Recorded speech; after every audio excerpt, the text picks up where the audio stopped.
அனைவருக்கும் வணக்கம். இந்த வீடியோவில் என்ன பார்க்க போகிறோன்னா, இந்திய பங்குச்சந்தை ரொம்ப இறக்கத்தில் இருக்குது. இது மாதிரி இறக்கத்தில் இருக்கும்போது பங்கு இல்லாட்டி ஃபண்டில் முதலீட்டு லாபம் ஈட்ட என்ன வழி, அதை பற்றி தான் இந்த வீடியோவில் பார்க்க போகிறோம்.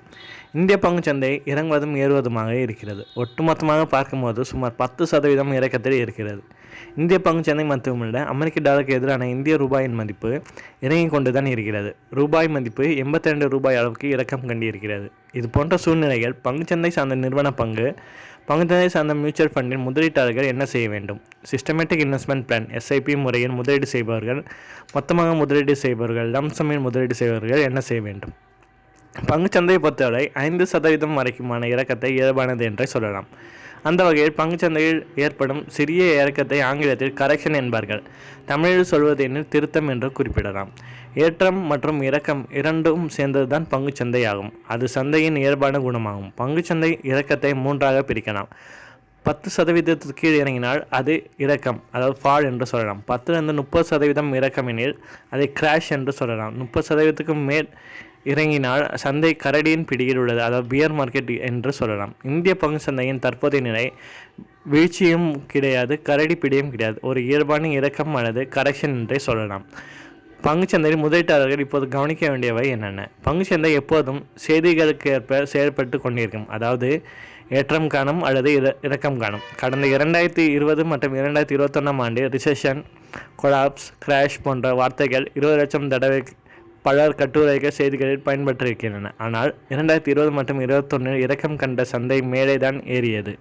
இதேபோல் 2005, 6, 7 ஆண்டுகளில் இணையம் மற்றும் பத்திரிகையாளர் கட்டுரைகளில் ரிசெஷன், கொலாப்ஸ், கிராஷ் ஆகிய வார்த்தைகள் பயன்படுத்தவில்லை. ஆனால் 2008 ஆண்டில் உலக அளவில் பங்குச்சந்தைகள் அதிக வீழ்ச்சியை சந்தித்தன.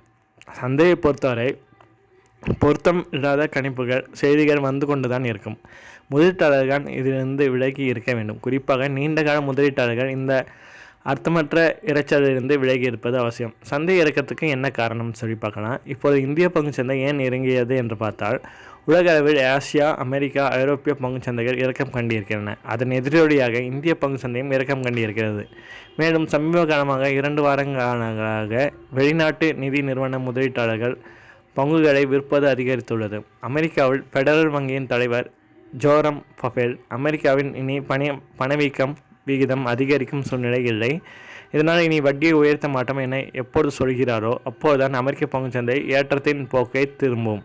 அதுவரைக்கும் ஏற்ற இறக்கமாக தான் இருக்கும். 2023 ஜனவரியில் ஜோரம் பவல் இனி வட்டி அதிகரிக்க மாட்டோம் என சொல்ல வாய்ப்பிருக்கிறது. அந்த வகையில் 2022 டிசம்பர் வரைக்கும் பங்குச்சந்தையில் ஏற்றம் இறக்கம் தொடரத்தான் வாய்ப்பு இருக்கிறது. சீனா, பாகிஸ்தான், பங்களாதேஷ், இலங்கை, அமெரிக்கா, ஐரோப்பியா ஆகிய நாடுகள் பொருளாதார பிரச்சனைகள் இருந்து கொண்டு இருக்கின்றன. அமெரிக்காவில் 40 ஆண்டுகள் இல்லாத அளவுக்கு பணவீக்க விகிதம் அதிகரித்து காணப்படுகிறது. ஜெர்மனியில் எரிசக்தி பிரச்சனை அதிகமாக உள்ளது.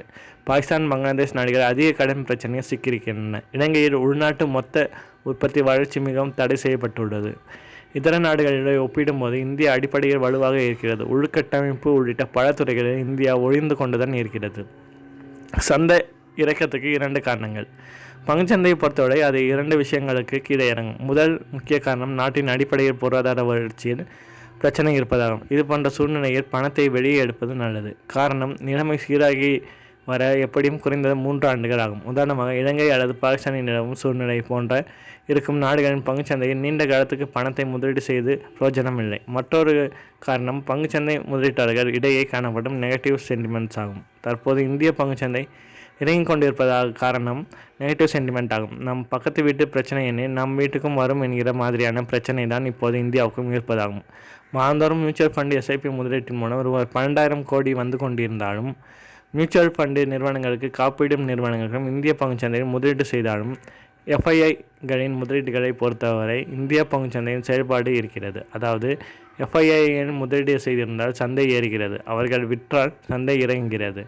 FII அவர்கள் நாட்டின் அதிக வட்டி அல்லது அதிக வருமானம் கிடைக்கிறது எனில் இந்திய பங்குச்சந்தையிலிருந்து பணத்தை எடுத்து அவர்கள் நாட்டில் முதலீடு செய்து விடுவார்கள். தற்போதைய சூழ்நிலையில் இந்திய கார்ப்பரேட் நிறுவனங்கள் தோய விடாமல் இயங்கிக் கொண்டிருக்கின்றன. பெரும் பாலான இந்திய நிறுவனங்களில் வருவாய் குறையவில்லை. இதையே தொடர்ந்து அதிகரித்து வரும் GST வரி சூழல் சுட்டி காட்டுகிறது. நிறுவனங்களின் வருவாய் அதிகரிப்பை பொறுத்துதான் அவற்றின் பங்கு விடை அதிகரிப்பும் இருக்கும். இப்போது முதலீட்டாளர்கள் என்ன செய்ய வேண்டும்னா, நீங்கள் நிறுவன பங்குகள் அல்லது ஈக்விட்டி ஃபண்டுகளில் மொத்த முதலீடு செய்பவர்களாகவோ எஸ்ஐபி முறையில் முதலீடு செய்பவர்களாகவோ இருக்கலாம். எஸ்ஐபி முதலீட்டாளர்கள் இருந்தால் பயப்படாதீர்கள். தொடர்ந்து மாதந்தோறும் முதலீடு செய்து வரலாம். சந்தை கீழே இருந்தாலும் இன்னும் கீழே இறங்கினாலும் குறைந்த விலையில் பங்குகளை வாங்க முடியும். ஈக்விட்டி ஃபண்டுகளில் குறைந்த NAV யூனிட்களை வாங்க முடியும். அதாவது அதிக எண்ணிக்கையில் பங்குகளை மற்றும் யூனிட்களை கிடைக்கும். நல்ல அனுபவம் கொண்ட நீண்டகால முதலீட்டாளர்கள் இருக்கும் பட்சத்தில் முதலீட்டு காலம் 5 ஆண்டுகள் 10 ஆண்டுகளாக இருக்கும் பட்சத்தில் தாராளமாக மொத்த முதலீட்டை மேற்கொள்ளலாம். 2008 2020 கரடி சந்தையை கண்ட முதலீட்டாளர்கள் ஓராண்டு காலத்துக்கு சந்தை மீண்டு வந்து நல்ல வருமானத்தை கொடுத்ததை அனுபவபூர்வமாக கண்டிருக்கிறார்கள். அடிப்படை வலுவில்லாமல் சந்தை கரடி பிடிக்க சென்றாலும் 2 ஆண்டுகளுக்கு மீண்டும் வந்துவிடும். இப்பொழுது இந்திய பங்கு சந்தையில் நடந்திருப்பது ஃபண்டமெண்டல் இறக்கமில்லை, சென்டிமெண்டல் இறக்கம் என்பதால் சந்தை மிக குறுகிய காலத்திற்கு மீண்டு வந்து விட வாய்ப்புள்ளது. புதிதாக முதலீடு செய்வதற்கும் ஏற்கனவே செய்திருக்கும் நல்ல நிறுவன பங்குகளில் கூடுதலாக முதலீடு செய்வதற்கும் இது சரியான நேரமாகும். உங்களிடம் மொத்த பணம் இருந்தால் அதை 3ஆக பிரித்து கொள்ளுங்கள். அதில் ஒரு பங்கை இப்பொழுது முதலீடு செய்யுங்கள். ஒரு பகுதியை நவம்பரில் மற்றொரு டிசம்பரிலும் முதலீடு செய்யுங்கள். சந்தை இன்னும் இறங்கினால் நல்ல விலையில் வாங்க முடியும். அதற்கு மாறாக மேலே சென்றாலும் இப்பொழுது குறைந்த விலையில் வாங்கிய பங்குகள் விலை உயர்ந்து லாபம் கிடைக்கக்கூடும். மியூச்சுவல் ஃபண்ட் ஈக்விட்டி ஃபண்டுகளில் மொத்த தொகையை லிக்விடிட்டி ஃபண்டில் போட்டுவிட்டு அதிலிருந்து ஈக்விட்டி ஃபண்டுகளில் மாதந்தோறும் முதலீடு மாற்றும் போது சரியாக அதிக யூனிட்கள் கிடைக்க வாய்ப்பு இருக்கிறது. நீங்கள் பொறுமையாக நிதானமாக பங்குகளை மற்றும் ஈக்விட்டி ஃபண்டுகளில் நீண்ட காலத்துக்கு 10 ஆண்டுகள் 15 ஆண்டுகள் 20 ஆண்டுகள் முதலீடு செய்து வரும் பட்சத்தில் கணிசமாக செல்வத்தை உங்களால் நிச்சயமாக உருவாக்க முடியும். ஈக்விட்டி சூழ்ச்சி என்பது 5 ஆண்டு ஆகும். ஈக்விட்டி முதலீட்டில் பெரும் தொகையை கண்டவர்கள் எல்லாம் மிக நீண்ட கால முதலீட்டாளர்கள் ஆவார். உலகின் முன்னணி முதலீட்டாளர் வாரன் பஃபட் அவரின் 11 வயதிலிருந்து இப்போது 92 வயது வரை சுமார் 80 ஆண்டுகள் முதலீடு செய்து வருகிறார். சமீபத்தில் மறைந்த ராகேஷ் ஜுன்ஜுவாலா 40 ஆண்டுகள் முதலீடு செய்திருக்கிறார். இப்போது 2022 2027 வரை முதலீட்டை தொடரும் பட்சத்தில் உங்களுக்கு ஈக்விட்டி முதலீட்டில் நல்ல லாபம் கிடைப்பதற்கு நிறையவே வாய்ப்பு இருக்கிறது. வட்டி உயர்த்தப்படும் சந்தை உயர்ந்தது ஏன்? அண்மையில் இந்திய பங்குச்சந்தை சுமார் 10% இறக்கம் கண்டது. இந்த நிலையில் செப்டம்பர் 30 ரிசர்வ் வங்கி பேங்க் ஆஃப் இந்தியா ரெப்போ வங்கி வட்டியை 0.5% அதிகரித்தது. இதன் விளைவாக இந்திய பங்குச்சந்தை அதிக இறக்கத்தை காணும் என எதிர்பார்க்கப்பட்ட நிலையில் சென்செக்ஸ் 1000 புள்ளிகள் மேல் அதிகரித்து வர்த்தகமானது. காரணம் ரிசர்வ் வங்கி பணவீக்க விகிதத்தை கட்டுக்குள் கொண்டு வர இப்படி வட்டியை அதிகரிக்கும் என எதிர்பார்க்கப்பட்ட ஒன்றாகும். இது மாதிரி வீடியோவுக்கு எங்கள் சேனலை சப்ஸ்கிரைப் பண்ணுங்கள். நன்றி.